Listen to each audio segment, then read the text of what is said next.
Hi, and thanks for being part of the spiritual development course called Ruach. The next module here I want to talk about is a module entitled Tetelestai. Tetelestai is a Greek term that is the utterance of one of Christ's last words on the cross, which is, "It is finished."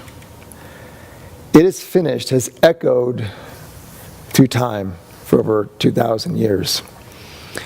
And it has appeared to me that that phrase has somewhat been overlooked, because it might have been the most important thing he ever said. Tetelestai. What does that really mean? He said, "It is finished."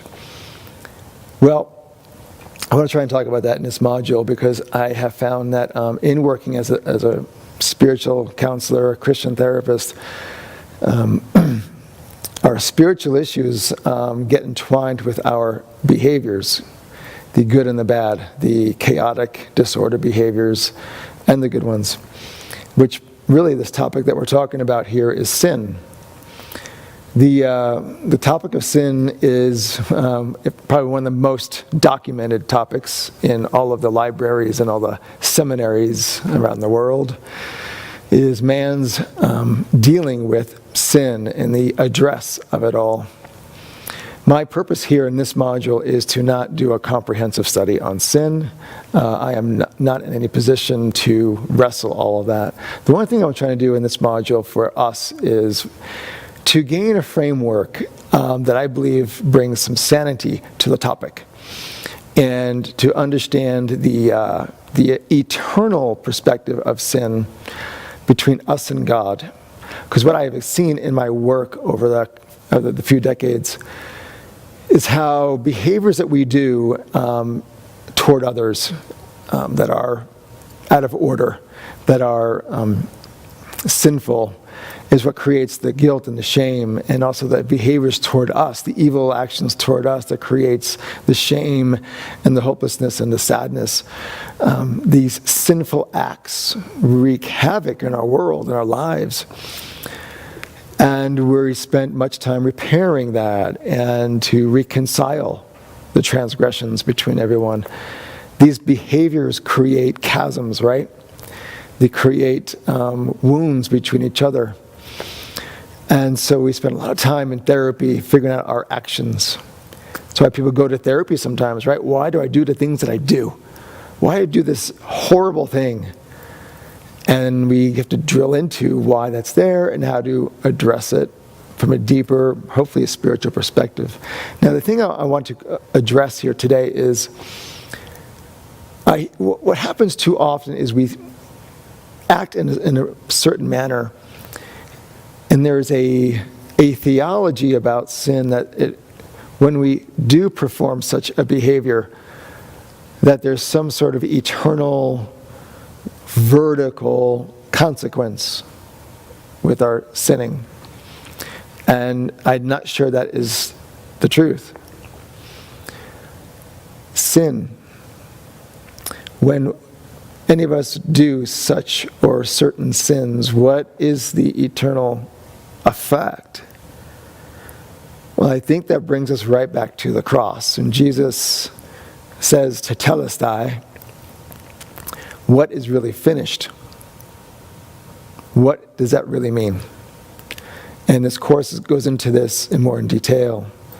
But I know many have interpreted those words as his ministry was finished, that his work was done, he has become the final sacrifice, and it's over. His life is now over. Hard to, I think, land just there, because up until Christ, the problem that started back in the garden never gets resolved.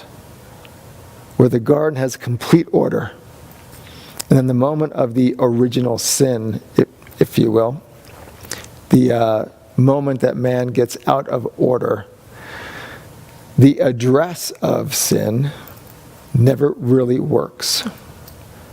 We get the address of chaos by the law, the Ten Commandments, and then the The nation of Israel develops its intricate system of laws around Mosaic law, and religion spreads. And what grows is man's fall. Man's fall continues. Man's arrogance continues in its thinking, it's making it work. And so finally Jesus comes, becomes the ultimate spillage of blood, and resolves the debt that man has with God. And Jesus becomes sin. He actually becomes the thing that happened in the garden. He became chaos, he became evil, he became dark, he became sin. And he resolved the debt. And what is now finished is the separation between man and God. And now what's here is the bridge between man and God. It's over. The debt is gone. Now those who now afterwards believe in Christ and take and receive Christ are now in Christ and leave a state of sin into a place of being in Christ. And that's an important thing to have down for this reason. Sin in the original language is harmatia. Harmatia is brought up 172 times as a noun, which is sin. It's a thing, and it's a state. We look at sin oftentimes through the behaviors. We identify with sin by what it looks like, how we do it, the verb of it all. But God is dealing with the noun of it all, the thing that he took care of, sin, and its meaning. So the meaning of sin has been taken care of. It's over. It's been paid. From then to eternity. What does that really mean for us? Does it mean we stop sinning? I think we'll know the truth. No, we still sin. But what is the effect of sin? Eternally, vertically. It's an important thing to get down. Because here's what I hear so many times in therapy. I do these behaviors and these sins, and God is so displeased with me, and I need to get right with God. Heard that phrase for 38 years, I think, getting right with God now because of my sins. Jesus said it was over. It's finished. Your sin has no authority in our relationship and no place in our relationship anymore. Your behaviors don't define a thing. As Paul eloquently said, we are dead to sin. What does that mean? We're dead to sin. It means that it's a dead thing. It has no authority. What our actions seem to do is affect each other horizontally. And that's a mess a lot of times. Our anger, our pride, our lust, our greed, our laziness, right? All the things that we covet, right? Those are the things that we have to, deal with and reconcile and clean up in our lives. But I'll make this very important point here in this curriculum is how sin has no authority for those in Christ vertically. When it comes to understanding our vertical place with God, it's important for us to understand sin, our behaviors, and where we are with God. We are in Christ. Being in Christ, you cannot be in sin at the same time. You can't. You're either in Christ or you're in sin. Once you're in Christ, you can't get out of Christ. That's the good news.